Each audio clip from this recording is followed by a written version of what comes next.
Ang Limasawa Island ay isang maliit, ngunit napakayamang isla sa kasaysayan ng Pilipinas. Kilala ito bilang lugar kung saan ginanap ang unang misa katolika sa bansa noong 1521 sa pagdating ng ekspedisyon ni Ferdinand Magellan. Dahil dito, naging isa ito sa pinakamahalagang makasaysayang destinasyon sa Visayas.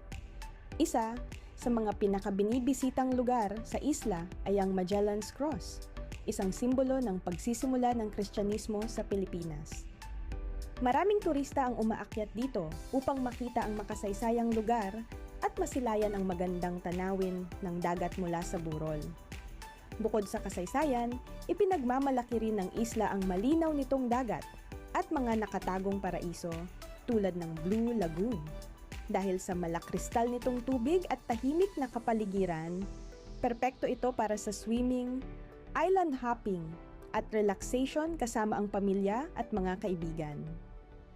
Para naman sa mga mahilig sa nature adventure, hindi dapat palampasin ang Totoy's Peak na tinaguriang Mini Batanes ng Limasawa dahil sa rolling hills, malamig na hangin, at breathtaking overlooking view ng karagatan. Isa rin sa mga dinarayong lugar ang Dakdak Resort na kilala sa relaxing ambience at magandang beachfront.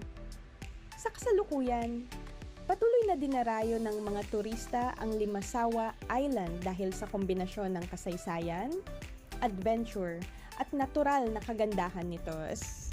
Isang simpleng isla na tunay na maipagmamalaki ng Southern Leyte at ng buong Pilipinas.